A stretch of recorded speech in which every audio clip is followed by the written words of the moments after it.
Si eres de los que estás manejando así con la rodilla, tomándote un café, concentrando el celular y mirando el tránsito, no estás solo en esta vida. Hay alguien que lo hizo mucho antes que tú, y no estoy hablando necesariamente de tu esposa o de tu esposo, estoy hablando de Marta y no tu vecina, sino la Marta que aparece en las Escrituras. Porque en el corazón de los hombres y las mujeres, a pesar de que vivimos a full, algunos hace muchos años sin parar, tenemos un anhelo de descansar. Un anhelo de encontrar nuestro lugar en el mundo sin complicaciones, disfrutar de las cosas pequeñas de la vida, esas nimiedades que se nos van pasando por alto justamente a causa que no nos da tiempo de respirar, no tenemos tiempo de disfrutarla.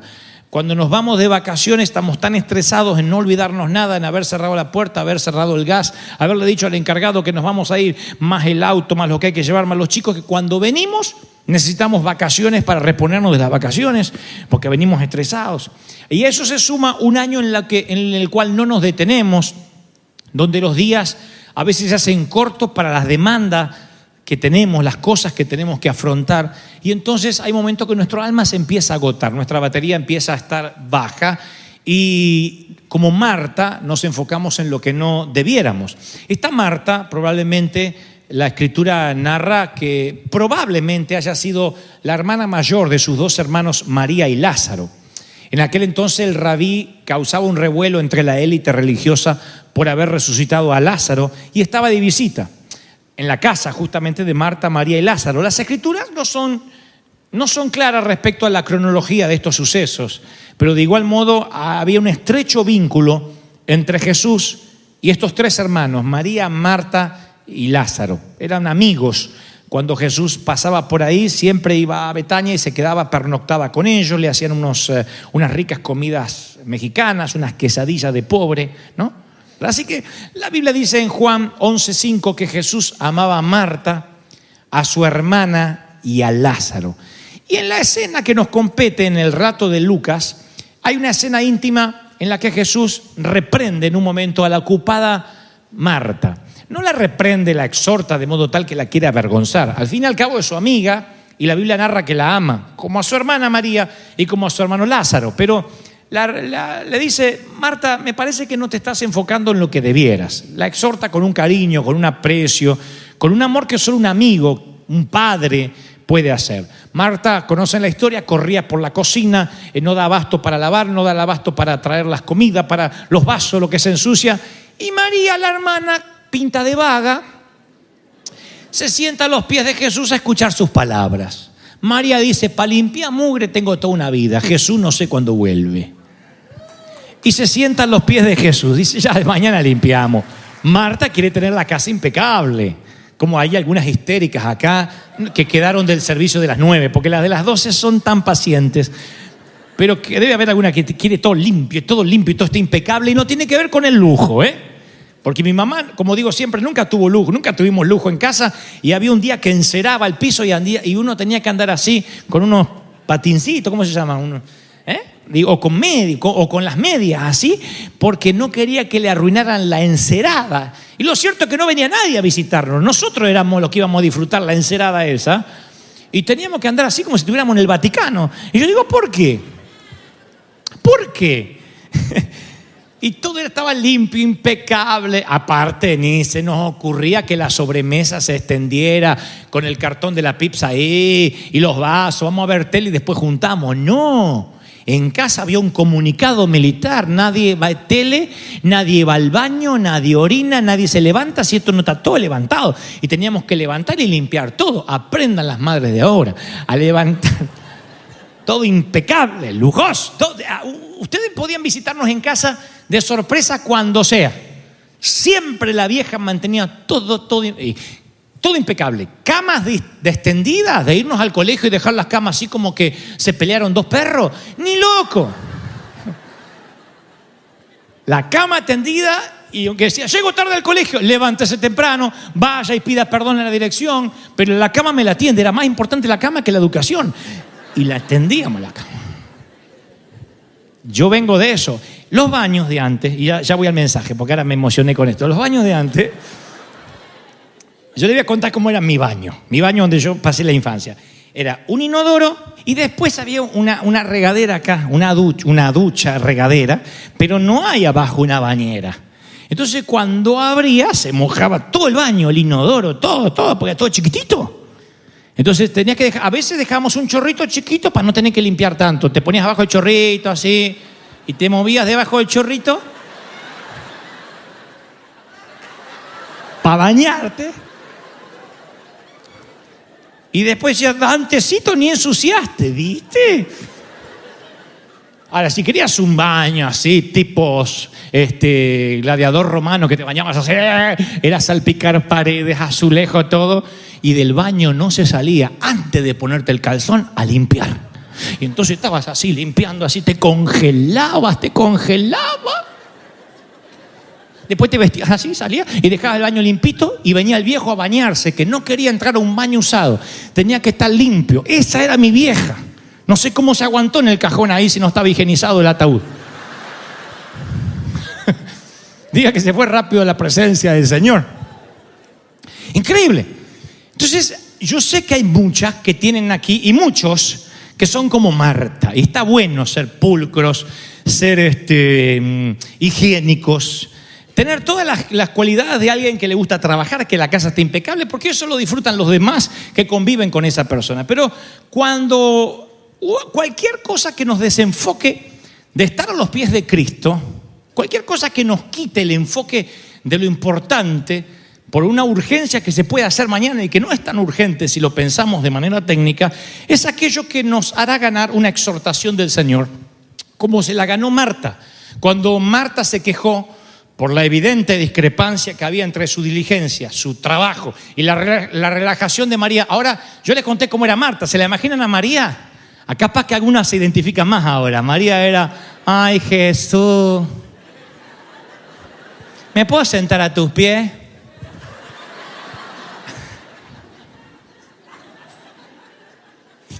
Y se desparrama ahí a los pies. ¡Oh! Y la otra tenía un veneno encima. No porque tenía que hacer la tarea, sino porque la ve a esta tirar a los pies de Jesús. Entonces Marta ve que ella es muy diligente, que la hermana está disfrutando ahí a los pies de Jesús. Y Jesús, que ya ve la pelea que se avecina entre las dos, apenas él cruce la puerta y se vaya, le dice, Marta, estás inquieta. Hay una versión que dice, estás afanada y preocupada, estás tan inquieta por muchas cosas y solo una cosa te es necesaria. Solo una cosa. Hay solo una cosa que tendrías que estar haciendo. No le dice que hay 2 opciones, hay 3, hay 4. Tendrías que estar haciendo una sola cosa. Y María eligió bien. ¡Oh! Peor todavía se habrá puesto Marta. Ahora la vaga esta, que la llevan 4 piojos en andas así, es la que hace bien. Y Jesús la elogia. Ustedes pensarían que Jesús está elogiando a la que limpia. Está diciendo, mira, María ha escogido lo mejor y nadie se lo va a quitar. ¡Qué lindo! Nadie le va a quitar este momento a María. En cambio, tú estás afanada por lo que no tendrías que estar afanada. Estar afanado significa estar ansioso por hacer algo que podrías hacerlo en otro momento. No le dice Jesús, ya no limpies más. Vete y no limpies más. Algunos quisieran ese mandato del Señor, ¿no? Vete y no cocines más. Pero no, le está diciendo el Señor, es otro el momento para limpiar. O sea, los trastes van a seguir sucios, el cartón de pizza va a seguir ahí, nadie se lo va a llevar. Tú puedes hacer todo eso cuando yo me vaya. Ahora puedes aprovechar solo una cosa. ¿Qué tenía que aprovechar Marta? La presencia del Señor ahí en la casa. Solo una cosa te es necesaria. Y a veces podemos ser consumidos por las demandas que nos empujan hacia lo urgente, que nos encontramos demasiado cansados para regar nuestro propio alma. Nuestro alma se empieza a marchitar porque no lo regamos. Yo les conté en cierta ocasión de una historia que la sequía afectó una región de naranjos, justamente que estamos aquí en Anaheim. Y entre los numerosos huertos se destacaba unos árboles que permanecían verdes, mientras que a su alrededor los demás árboles estaban marchitos y vacíos. Y entonces cuando se le pregunta al agricultor cuál era el secreto, que sus árboles continuaban verdes a pesar de la sequía, él responde lo siguiente, dice, mis árboles sobreviven hasta 2 semanas más que el resto sin agua. Porque cuando eran jóvenes, yo solía no proveerles agua para que tuvieran que obligarse a echar raíces más profundas para poder beber y subsistir. Ahora ellos, mientras que los otros árboles se secan, mis árboles beben agua de una fuente más profunda. Por eso todavía sus hojas están verdes. Entonces, los momentos de crisis, de desierto, vienen a nuestra vida para que echemos raíces y de esas experiencias aprendamos a disfrutar de la presencia del Señor para los momentos en que nos va a parecer que nos abandonó. Ahora hablaré en momentos de esto. La presencia nunca te abandona, pero hay momentos que lo sientes y hay momentos que no. De esto hablaré solamente en un par de minutos. Lo que trato de decir es que si tú no aprovechas los momentos donde el Señor está en tu casa para sentarse a sus pies, escuchar, aprender y adquirir sabiduría, cuando te vengan los momentos en que solo tengas que limpiar trastes y tengas que limpiar la cocina y no esté ahí el Señor, vas a extrañar la calidad de tiempo que desperdiciaste. Hay momentos de calidad, temporadas que Dios nos regala que no vuelven. Y un día llega el tiempo en que solo nos encontramos en un fregadero de la cocina, miramos hacia la sala, Jesús no está ahí o percibimos que no está y añoramos los tiempos en que pudimos sentarnos a sus pies y aprender. Yo digo siempre que nuestros hijos no deben quemar etapas. Tenemos que permitirles ser niños y que jueguen hasta cualquier edad. Si tu hijo tiene 16 y está jugando, no lo tienes que retar, que juegue, porque hay un momento que ese tiempo no va a volver. Cuando tenga que mantener una familia y unos críos, se pone con Nintendo y Mario Bros. La mujer le va a tirar a Mario Bros por la cabeza si se pone a jugar. Entonces ahora que no tiene críos y que alguien lo mantiene, si quiere jugar dentro del tiempo que le dan los padres, que juegue. No, porque a veces los padres dicen como tan grandote con pelo en las patas jugando. Y bueno, hay niños peludos de 30 jugando. Pero que no quemen etapas, que disfruten. Lo mismo con los que tenemos hijas. Las niñas como viene la vida, van a querer pintarse las uñas al año, van a querer maquillarse a los 2 años, ponerse una falda cortita a los 3 y a los 4 van a querer teñirse el cabello. Y si nosotros les hacemos que empiecen a vivir las cosas que tienen que vivir ya cuando sean más señoritas, ahora de niñas, ¿qué les queda para cuando tengan 14? Cuando tengan 15, van a tener sexo a los 13, a los 14 van a quedar embarazadas, a los 15 van a ser madres. Y hay niñas que debiendo estar jugando con Barbie tienen que estar jugando con los Ken que le nacieron. ¿Por qué? Porque queman etapas, porque no viven el tiempo que tienen que vivir. Esto en término humano, en término físico, del crecimiento cronológico normal. Ahora, en término espiritual, ¿cuántas veces quemamos etapas y no disfrutamos sentarnos a los pies de quienes podemos aprender? Un día esos maestros se van a ir. Los Elías no van a permanecer con nosotros siempre. Un día son arrebatados y Eliseo, por más que tenga una doble porción del espíritu que había en Elías, va a añorar los tiempos en que la responsabilidad no cabía sobre él. Claro, para Josué fue maravilloso tomar el lugar de Moisés. Ahora, ¿creen que cuando no sabía qué hacer, para dónde escapar, cuando el pueblo se rebelaba, no hubiese querido encontrarse con Moisés y decirle: Moisés, ¿vos qué harías? Pero se había ido. Y ahora tenía que asumir la responsabilidad. Miren si Josué no hubiese aprovechado los tiempos en que se quedaba unos metros más abajo de la montaña mientras Moisés tenía comunión con el Señor. De allí es que uno tiene que aprender a servir para que algún día lo sirvan. Es no quemar etapas, tiempos que tenemos que aprovechar. Si todavía puedes sentarte a los pies de alguien que sabe y aprender, tienes que disfrutar ese tiempo porque no vuelve. Y yo te hablo esto porque yo sé que los jóvenes que están estudiando, es pesado estudiar a veces matemáticas. Si tienes desarrollado tu parte creativa cerebral, la lógica, yo odiaba las matemáticas, los logaritmos, las físicas, todas esas cosas las odiaba porque yo era creativo, poeta y dibujante. Ahora, el que le encanta la contaduría odia la poesía, el dibujo y todo eso. Pero hay que aguantarse esas cosas porque después te sirven para la vida. Y yo me acuerdo que hay cosas que tampoco disfruté del colegio. Son cosas de mi soltería, tiempo de mi soltería que no disfruté. Porque como muchos de ustedes me quiero casar. Me quiero casar. Después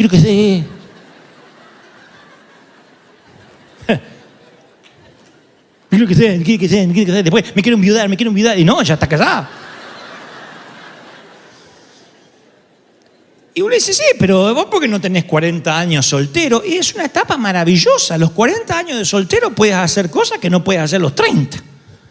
Porque uno tiene otra mentalidad. O ustedes piensan igual que cuando tenían 20, cuando tenían 10, cuando tenían 15. ¿Verdad que uno piensa diferente?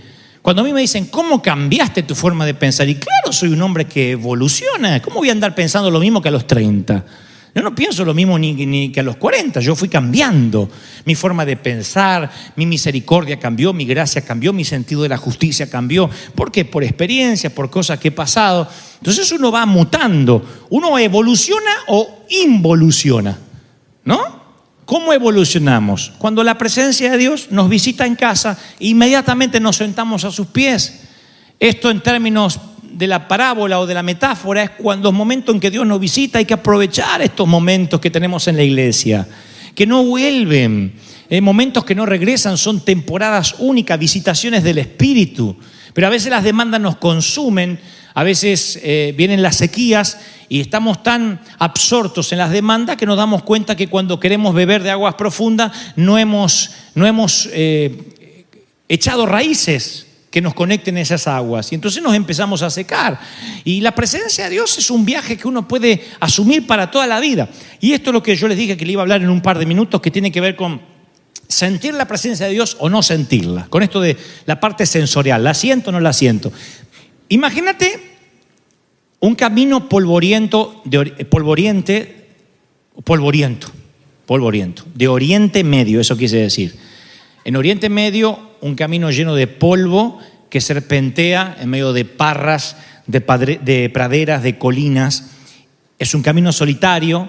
Entre los que viajan hay dos hombres, dice la Biblia, discípulos de Jesús. Dos hombres que habían estado creciendo a los pies de Cristo.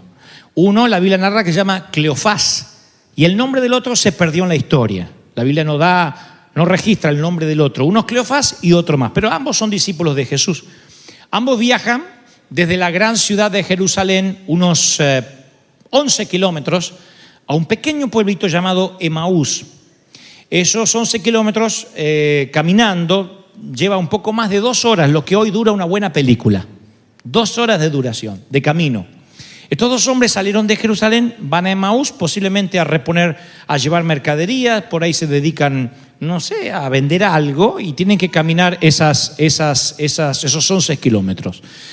Metámonos despacio en la escena que encontramos en el capítulo 24 de Lucas. Estos dos hombres están atrapados en una conversación muy profunda, repasando todo lo que recientemente había sucedido en Jerusalén. Su líder, Jesús de Nazaret, un poderoso profeta en palabras, en hechos, fue entregado a los procónsules romanos y sentenciado a muerte, fue crucificado entre dos ladrones. Ambos muchachos, Cleofás y el otro, que van camino a Emaús, esos 11 kilómetros, van hablando de lo preocupados que están porque vieron los azotes, los golpes, la sangre, la agonía, la deshonra de la muerte de su líder. Las noticias resuenan en toda la ciudad, es lo que hablan todas las radios, están las portadas de todos los periódicos. Los hombres están abrumados por los acontecimientos, angustiados, deprimidos, desalmados, desanimados. Y en el medio del camino polvoriento del Oriente Medio se les une un tercer hombre. Crea una pequeña nube de polvo con sus pies, se mete en el medio de la caminata.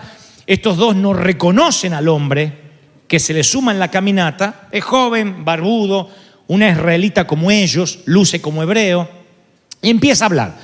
Se une a la conversación y pregunta, ¿puedo saber de qué discuten? Fíjense que es sarcástico, que es este tercer hombre, que ustedes saben la historia, es nada menos que Jesús resucitado. Le dice, ¿puedo saber de qué discuten? Así se mete en la plática, ¿no? Y Cleofás y el otro muchacho dice, ¿qué? ¿Eres el único en Jerusalén que no sabe lo que acaba de suceder? Debe ser peregrino. Tú tienes que ser un inmigrante, de aquí no eres. ¿Cómo no sabe lo que está viviendo la nación? Y siguen sin reconocerlo. Jesús dice, no sé, ¿qué acontecimientos son estos que ocurrieron? Fíjense la ironía, el sarcasmo de Jesús. No sé, ¿qué acontecimientos? Se hace el que no sabe. Ustedes dirían, pero Jesús, ¿por qué se hace el que no sabe? Porque los quiere escuchar hablar un poco a estos, ¿no? ¿Qué es lo que pasó? Y esto le empiezan a contar, ¿no te enteraste? El que se decía ser el Mesías fue llevado ante el patio de Caifás y después ante Herodes, ante Pilato, se lavó las manos y después fue condenado. Le cuentan la historia. Y Jesús le dice, ¿y acaso Cristo no tenía que venir a sufrir, a pasar estas cosas para después entrar en su gloria? Y los muchachos lo miran y dicen, ¿dónde sacaste eso? ¿Cómo de dónde saqué? Del Pentateuco, lo que decía Moisés, los profetas, y le empieza a abrir las escrituras. El tercer transeúnte les abre las escrituras a estos dos, que están ensimismados, están como Marta lavando sus platos sucios. Ellos están preocupados y ahora todo lo que tenemos que hacer, y se nos murió, y ahora qué vamos a hacer. Ellos no pueden ver quién camina con ellos. Se pierden la bendición que tuvo María. Está Cristo con ellos, pero no lo sienten, no lo ven, se están topando con Él. Son de los pocos que la historia registrará que caminaron con un Cristo resucitado. Todo el resto caminó con un Cristo normal, con un cuerpo físico, que no echó mano a la deidad divina para caminar. Acá es el Cristo resucitado. Este Cristo que camina con Cleofás y el otro varón, estuvo en la tumba, estuvo 3 días muerto, estuvo 3 días en el Seol, resucitó y ahora camina con ellos. Miren qué privilegio tienen estos tipos. Sin embargo, no se dan cuenta. Y Cristo les empieza a predicar. La cosa es, para hacer la historia larga, corta, que llegan a Emaús. Ellos empiezan a decir, wow, tiene razón, Moisés ya había hablado de que este tenía que morir crucificado. Porque si uno no comprende las escrituras, Jesús podría caminar contigo y tú no lo reconocerías. Si la palabra de Dios no cobra vida para ti, tú no reconoces que Jesús camina a tu lado. Esa es la diferencia de decir, yo no tengo a Jesús a mi lado. Eso es teológicamente incorrecto. Jesús está a tu lado. Y ahora en unos minutos más les voy a hablar cómo Jesús a veces está al lado de los inconversos, que dicen no tiene a Jesús en su corazón. Sin embargo, yo te voy a demostrar que sí lo tienen, nada más que no lo reconocen. Se los voy a decir en minutos antes de que me apedreen por herejes y me dejan avanzar. Ellos caminan a Emaús y no saben que Jesús está con ellos. Lo invitan a cenar y allí es cuando llegan a Emaús y Jesús les termina de abrir los ojos, lo reconocen. Cuando le piden, quédate a cenar con nosotros, Él le abre los ojos a los discípulos y entonces, imagínense la sorpresa, la conmoción, la alegría. ¡Jesús! ¡Eres tú! ¡Estás vivo! Caminaron 2 horas los condenados y no se dieron cuenta. No crean que Jesús usó una máscara, se sacó la barba así y dijo, soy Jesús. Estos tipos estaban tan ensimismados en sus problemas que prefirieron lavar platos sucios del pasado en lugar de sentarse a los pies de quien estaba caminando con ellos. No lo reconocieron. Me sorprende que no lo hayan reconocido hasta que le fueron abiertos los ojos, que es un modismo hebreo. Porque hay de los que piensan que estaban ciegos y hasta que Jesús no dijo, véanme, no lo vieron. No fue lo que ocurrió. El abrir los ojos significa hasta que se les reveló, hasta que le dijo, sonso. No me ven las muñecas horadadas. No me reconocen. Tanto se les grabó en la mente mi imagen allí crucificado y azotado y desnudo, que olvidaron cómo soy. Él no cambió de aspecto. De otro modo los discípulos jamás lo hubiesen reconocido. Tenía un cuerpo glorificado, pero no es que cambió de aspecto, se cambió la barba y ahora apareció diferente con 2 alas. Era el mismo. Pero estos no lo reconocieron y cuando se presenta ante ellos y dice, sí, soy yo, ahí desaparece. Y ahí les cambia la actitud a los muchachos, a Cleofás y al otro. Porque ahora tenían buenas noticias para contar. Venían del camino de Jerusalén para acá, venían preocupados. Pero fíjense cómo cambia la actitud de ellos desde que cuando salen de Jerusalén a cuando vuelven a Jerusalén, porque ahora deciden volver y están ansiosos por contar lo que vieron. Y hay una marcada diferencia entre la actitud de los discípulos desde y hacia Jerusalén. De camino a Emaús, Jesús estaba con ellos. No lo reconocieron, pero de todos modos Él estaba allí. Estaban cabizbajos, desanimados, para darse por vencidos. De vuelta, ya Jesús no estaba con ellos de manera física, pero ahora estaba en el Espíritu, ahora estaba resucitado. De ida estaba de manera física, en ambos caminos Jesús estaba. En el camino a Emaús Jesús estaba de manera física, en el camino a Jerusalén estaba espiritualmente. Pregunta, ladies and gentlemen, ¿qué modificó la actitud de los discípulos, de estos dos? Porque a la vuelta a Jerusalén iban locos, viste, resucitó, yo no sabía. Cambiaron.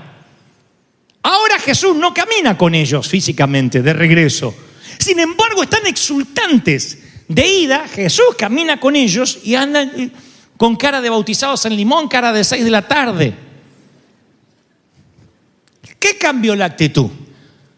No te apures a responder porque dirás algo como, bueno, la presencia de Cristo cambió la actitud. No, porque la presencia de Cristo siempre estuvo con ellos. También de ida, Emaús. Lo que cambió la actitud fue que reconocieron la presencia de Cristo. No que Jesús ahora vino y Jesús antes no estaba. Siempre estuvo. Pero el reconocer que estuvo es lo que cambia la actitud. Es tu reconocimiento de la presencia de Cristo lo que cambia tu manera de ver la vida. ¿Cómo reconoces la presencia de Cristo? Estándote quieto. Si te pones a lavar trastes, nunca vas a reconocer que está parando en tu casa. ¿Cuándo algunos se darán cuenta de la que tenían la presencia de Cristo cuando ya no la tengan? ¡Qué triste! Está quieto, permanecer callado, dijo el Señor. Una escritora, una poetisa británica, Steve Smith, que atribuía gran parte de su escritura a su prosa descarnada a la niñez difícil que había tenido. Su poema más famoso data del año 1957. Es una poesía, aunque ella también, insisto, escribe en prosa, pero esta es una poesía de 8 versos y tiene un título que a mí me impactó y que yo gentilmente robé santamente para darle título al sermón de hoy. Se llama la poesía No estoy saludando, sino ahogándome. No estoy saludando, sino ahogándome. Este es el título del mensaje de hoy para que ustedes no se lo olviden. Y ella hablaba de cierto hombre en la poesía que se estaba revolcando entre las olas en la marea alta y no logra conseguir ayuda de los que están caminando por la playa, mucho menos de los que nadan cerca. No logra conseguir ayuda, no porque lo desestiman o sean desalmados, sino porque no consideran que se está ahogando. La mayoría le devuelve el saludo y él está diciendo me ahogo, pero la mayoría le devuelve el saludo pensando que simplemente es un hombre gentil que está saludando a la gente de la orilla. Le devuelven el saludo y lo dejan ahogar, lo cual es peor.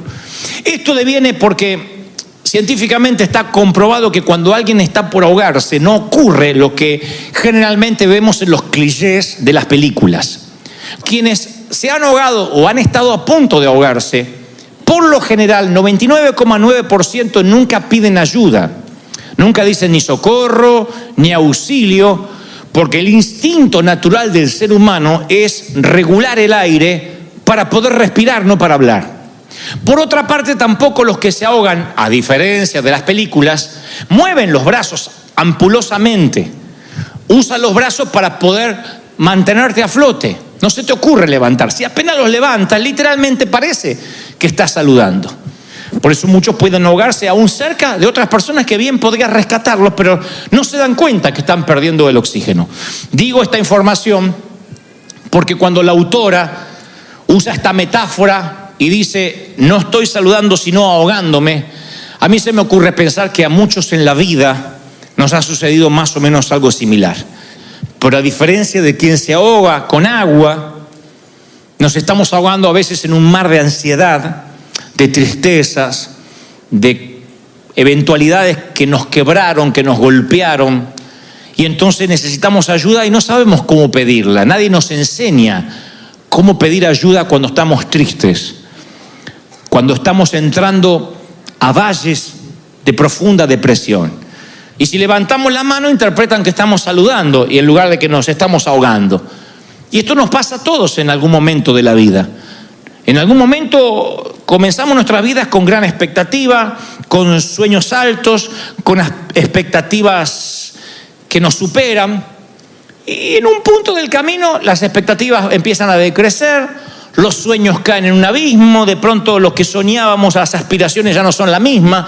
¿Por qué? ¿Qué nos pasó? ¿Necesariamente nos atacó Satanás? No, nos tocó la vida. Yo siempre menciono la vida, no siempre es un paseo por el parque, no es un lecho de rosas. La vida duele, amar duele, tener hijos duele, casarse duele, divorciarse duele, un funeral duele, un nacimiento duele. La vida suele doler y eso es lo que nos hace sentir vivos. El gran tema es cuando todas esas cosas convergen como una tormenta perfecta en tu vida y sientes que te ahogas. Y nadie se da cuenta de lo que estás viviendo. Y tú solo sabes que tu vida nunca va a ser la misma, que la muerte de ese ser amado te cambió, ya no vas a reírte como antes. Puede ser la muerte de un ser querido, la muerte de un matrimonio, la pérdida de un empleo. A veces hay golpes que te hacen perder el balance, te desequilibran por mucho tiempo. Y duele tanto y es tan interno y es tan profundo que no lo puedes explicar. Hay momentos que sentimos que ni el mejor amigo, ni la esposa, ni los hijos nos pueden entender. Y si no, vean el salmista. Él dice, el que me entendía está en tinieblas. Se olvidó que existo. No sabría ni cómo contarle lo que me pasa, porque me diría, es una bobería lo que te pasa. Pero para mí no es una bobería, me quita la paz. Sientes como que a veces tus seres queridos y amigos se alejaron de ti. Bueno, el salmista le ocurrió lo mismo en el Salmo 88.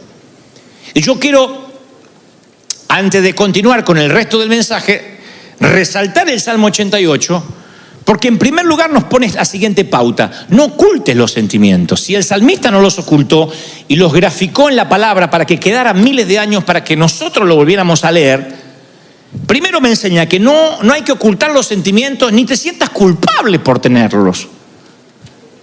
David dice o dijo, ¿qué provecho hay en mi muerte? Salmo 39. Cuando descienda a la sepultura, ¿para qué viví? David restauró Sión, trajo el arca de regreso a casa, mató a Goliat, entre otras cosas. Guerrero. En un momento no le encuentra sentido a la vida. El salmista David, cuando nosotros decimos David, decimos para que suene más santo.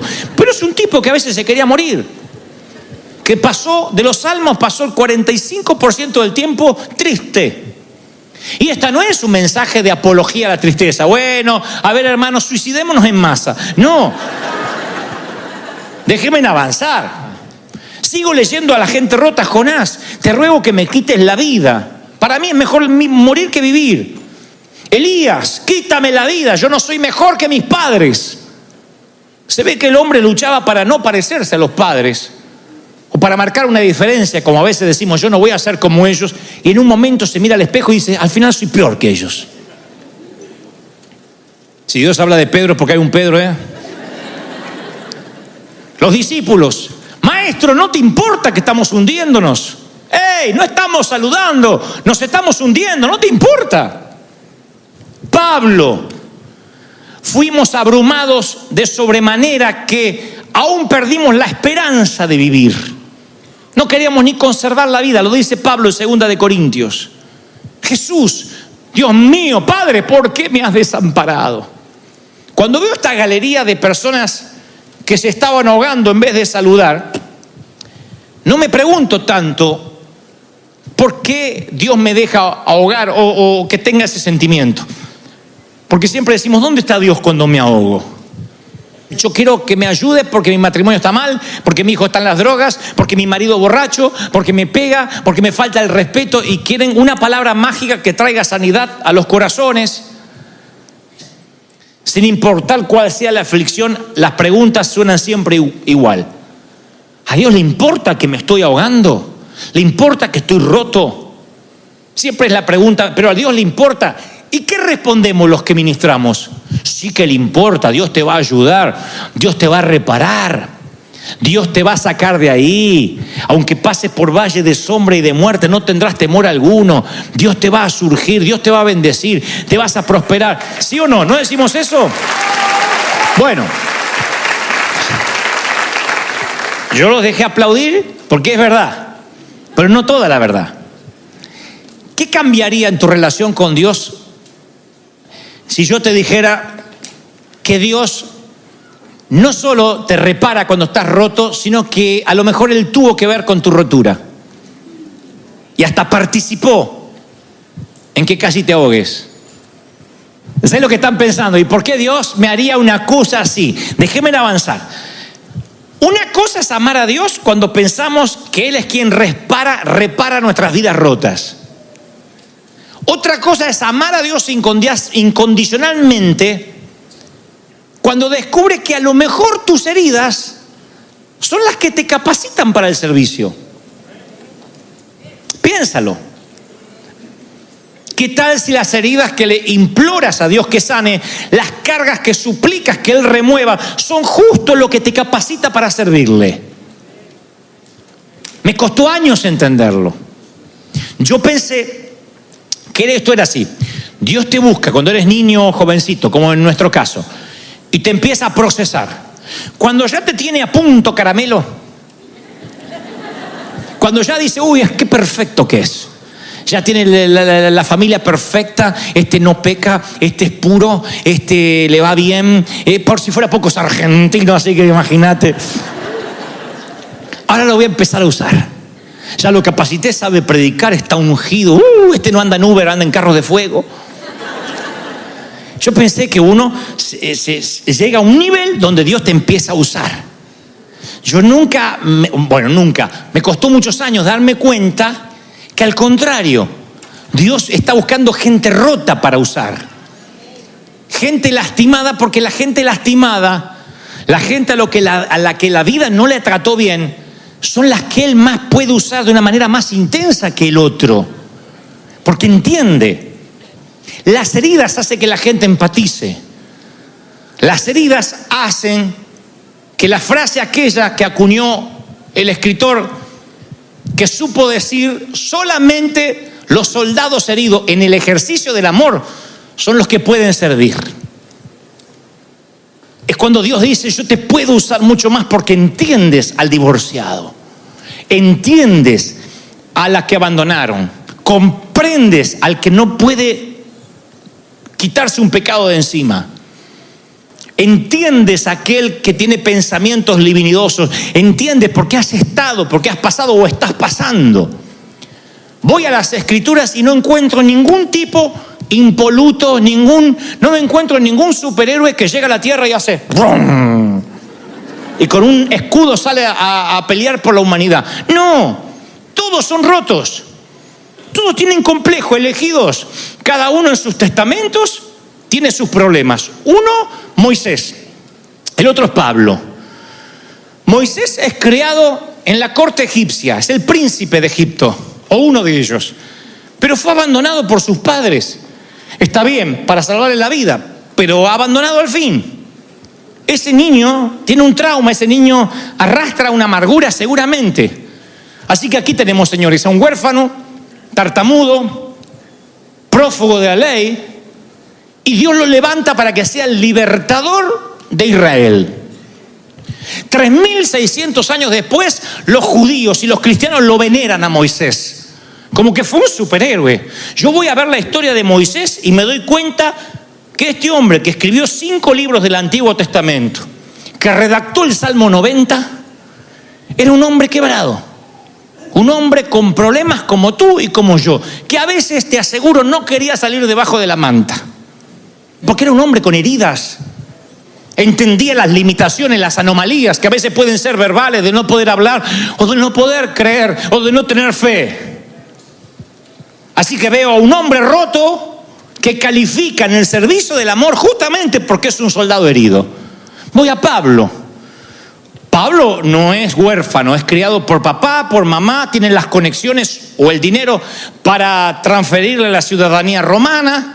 Va a los mejores colegios, se cría a los pies del erudito más famoso de entonces, que era Gamaliel, un hombre que maneja idiomas, que tiene una profesión, y un día, con su celo por las cosas de Dios, sale a matar cristianos porque creen que sigue a un falso profeta. Y ese pseudo falso profeta un día se le aparece en el camino a Damasco. Lo deja ciego, el encuentro.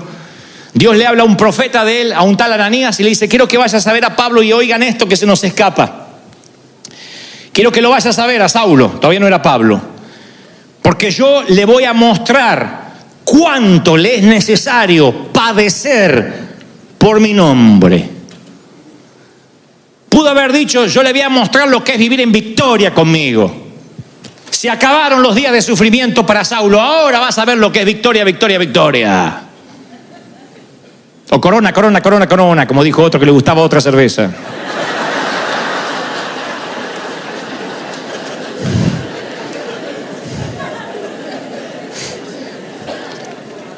Y todo el libro de los Hechos habla de lo que Pablo tuvo que pasar.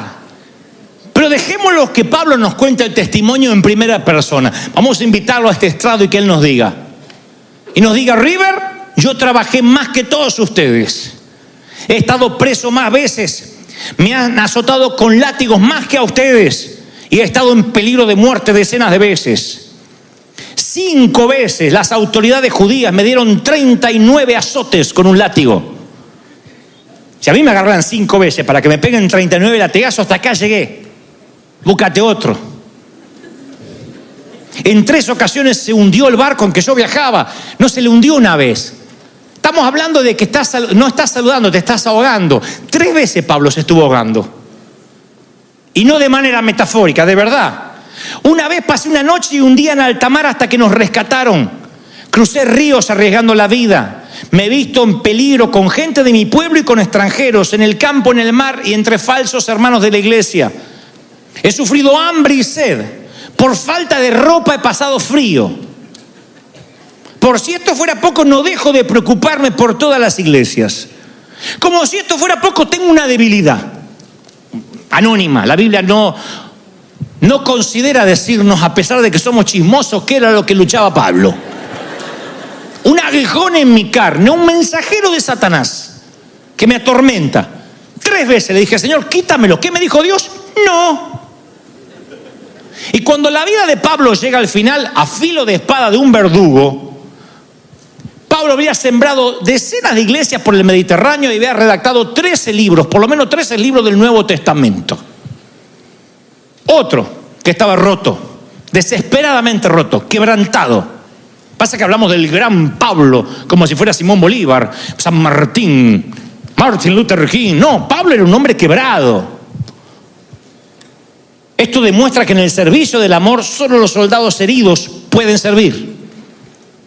Un hombre más herido que este, imposible encontrarlo en la Biblia. Y escribe, miren con cuán grandes letras os escribo desde las prisiones. ¿Quién escribe palabras de aliento desde una cárcel? ¿No se supone que te tienen que ir a alentar a ti? Si te mandan a la cárcel, ¿no esperarías aliento? Ahora yo te digo, no, aprovecha desde la cárcel para escribir libros motivacionales. Tú dices, me estás cargando. Yo estoy demasiado roto, demasiado preso, demasiado enfermo para servir. Y si no estás demasiado enfermo para servir, digo, sí estás demasiado enfermo, pero no para dejar de servir. Y si no estás demasiado solo, sí lo estás solo, pero no para dejar de servir. Y si la enfermedad, la soledad, el estar preso, el sentirse sin papeles, fuera un propósito de Dios, porque puedes entender, porque puedes comprender. Si uno se cría en una cuna de oro, difícilmente se va a conmover con la gente que llora cuando le llevamos los muebles y le ponemos un colchón en la casa. No se te cruza por la cabeza que hay gente que duerme sin colchón. Pero de donde venimos la mayoría de nosotros sabemos lo que es dormir sin colchón, que llueve más adentro que afuera, por las goteras del techo. ¿No será que Dios permitió que naciéramos en esas condiciones para que hoy pudiéramos amar y servir? Sé que estás pensando, aún así no me convences, estoy demasiado roto para servir. A veces no tengo ganas ni de llorar. Y me está diciendo que me ponga a bendecir a otros.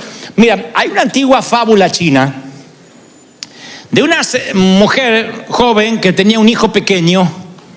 Ella era viuda, tenía un hijo pequeño y un cierto día una peste hace que su hijo muera y la mujer queda en un estado depresivo absoluto, sin tener con quien compartir la tristeza, sin tener un hombro con el cual llorar. Se estaba dejando morir y un día va y consulta a un sabio chino y le dice: quiero que me dé algo para quitarme semejante y tamaña tristeza. Y el sabio chino, lejos de decir no puedo, le dijo: por supuesto, puedo hacer una pócima mágica que cuando la tomes te olvides que alguna vez tuviste dolor o que tuviste un hijo. Te va a anestesiar la cabeza.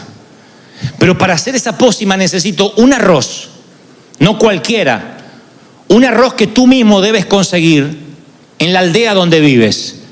Recorre todas las casas hasta encontrar un arroz de un hogar donde no hayan sufrido tristeza nunca. Si encuentras el arroz de un hogar donde jamás el infortunio, los avatares de la vida, las tragedias los hayan golpeado, consígueme ese arroz, yo haré la pócima y te olvidarás de tu dolor. Así que se salió por toda la aldea y por primera vez abrió los ojos a las demás familias. Les decía, quiero saber si ustedes tienen una historia triste para contar. Si no la tienen, me llevaré su arroz. Y todos tenían una historia triste. No a todos se le había muerto un hijo, pero alguien decía que se le había muerto el papá y el dolor también era intenso. Otros decían que no se le había muerto nadie, pero que se sorteaban a ver quién comía hoy porque el pan no alcanzaba para todos. La casa de al lado se lamentaban porque el hijo estaba en las drogas. En la otra casa habían enrolado al otro hijo en el ejército, no sabían si estaba con vida, y en la de más allá sufría por infidelidad. La vecina de enfrente sufría con el cáncer y el vecino de enfrente estaba solo y sus nietos no lo venían a ver. No encontró una sola casa donde no hubiera tristeza. Y a medida que ella iba casa por casa, comenzó a ayudar a los otros a lidiar con su tristeza. Y su estado de ánimo comenzó a cambiar. Hasta que se dio cuenta que el sabio chino era un timador. Que en realidad la pócima no existía, ni tampoco el arroz. En un hogar donde jamás hubo tristeza. Pero el ayudar, el servir a pesar de que ella estaba rota, hizo ver que su dolor intenso podía servir para algo, lo canalizó. Y en lugar de meterse bajo las mantas a llorar, se dio cuenta, como muchos de nosotros, que a veces una temporada por el cementerio, una temporada por los hospitales, una temporada por la sala de cuidados intensivos nos hace ver la realidad, nos pone en perspectiva. Los seres humanos somos muy torpes, se lo digo porque soy ser humano. Si fuera marciano no te hablaría así, pero soy ser humano. Y siempre nos estamos preocupando por boberías. Cuando no hay algo serio de qué preocuparnos, entonces las peleas en casa vienen porque se rompió el vaso, o porque se ensució la alfombra, el tapete, o porque orinó el perro.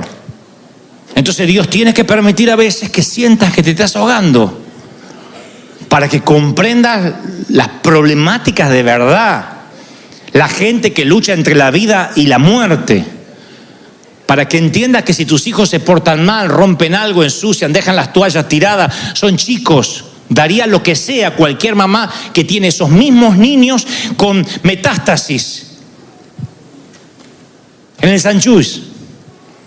Daría lo que sea por tener a ese mismo niño tirando las toallas una y otra vez. Con total de tenerlo sin los cañitos, sin los sueros intravenosos, sin que esté peladito. Daría lo que sea, cambiaría su vida por la tuya con todo gusto. Y nosotros vamos perdiendo esa perspectiva. ¿Por qué? Porque nos hacen falta heridas. Porque nos hacen falta a veces sentir que nos estamos ahogando. Por eso digo, ¿y si fuera un regalo? En el servicio del amor solo los soldados heridos pueden servir. Si no, no puedes amar. Puedes ayudar, puedes ser ujier, puedes cantar en el coro, puedes ayudar a mover muebles, pero para amar tú tienes que tener ciertas heridas, ciertas cicatrices. Si no eres de los que vas al funeral y dice, mi más sentido pésame, cumples y te vas. Porque no sabes lo que esa mamá está pasando, o esa hermana está pasando, o ese hijo está pasando. No te tocó nunca. Te lo digo porque yo era una persona cuando mi mamá y mis hermanos no habían muerto. Para mí la muerte era algo lejano que le ocurría a la gente que no está bien con Dios.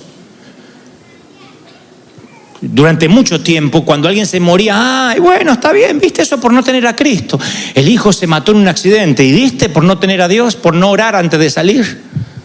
A aquel se le murió el padre, y bueno, porque era un borrachín. Y entonces si hubiese tenido a Cristo, como que la muerte era patrimonio del diablo, como que Cristo no hubiese descendido al Seol al tercer día y le hubiese arrebatado ese poder al diablo, como que la muerte era algo que le pasa a la gente mala, y la enfermedad ni hablar. Si estabas enfermo, algo estás haciendo mal. Tienes piedras en los riñones, si tienes diabetes, algo estás haciendo mal. La fregaste, Satanás está sobre ti. Y yo digo, ¿a nadie se le ocurre pensar que a lo mejor lo que te hace comprender, lo que te hace entender lo que otros están pasando es que eres de carne y hueso, que tienes una vida real? De otro modo, cuando veas un matrimonio con problemas, lo vas a condenar, porque el tuyo es perfecto. El tuyo no hace gases, tira flores, tu esposo.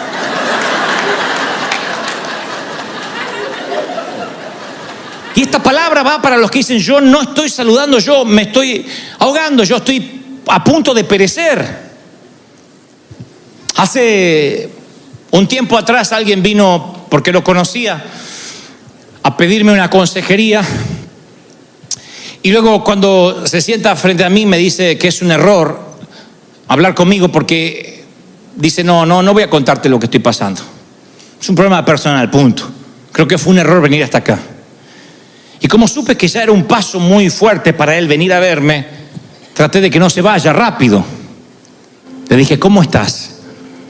Y me quedé esperando la respuesta. Y cuando no podía hablar porque era tanto lo que estaba quebrado, entonces yo le hablé de mis quebraduras.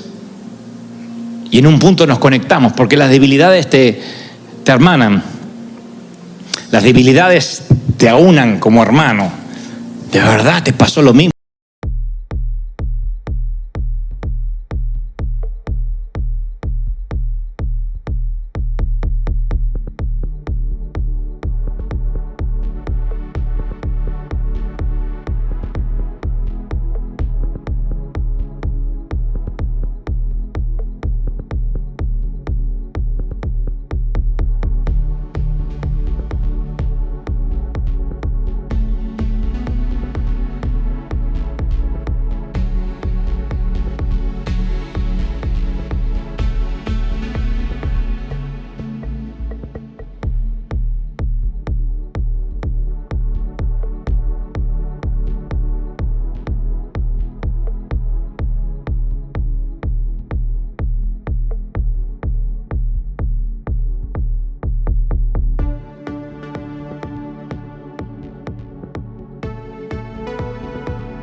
city lights flicker out. Silence screams from broken souls, no doubt. Concrete jungle traps us grinding down. Lost in the echo, shadows pull me drown.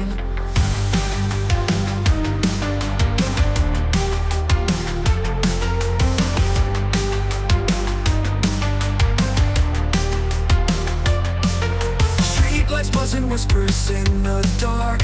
Neon shadows glowing, leaving marks. Pavement breathes our stories, old and cold. Past and future twisting, all unfold. We are lost in neon nightmares. Ghosts of dreams, electric flares. Running fast but going nowhere. In the maze we live in despair.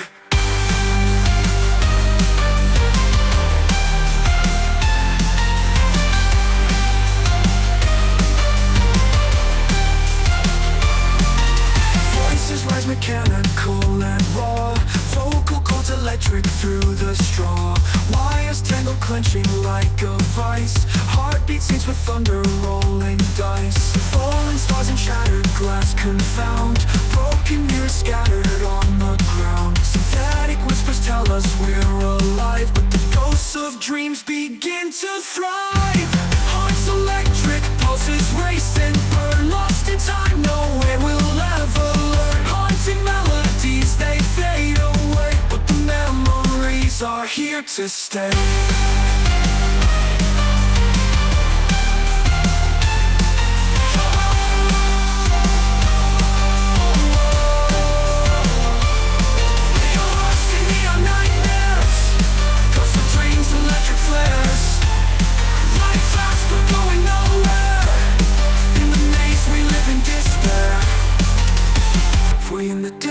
A flicker of light, a single star cuts through the endless night. A tiny spark, a whispered prayer, maybe hope can bloom even here in the neon air.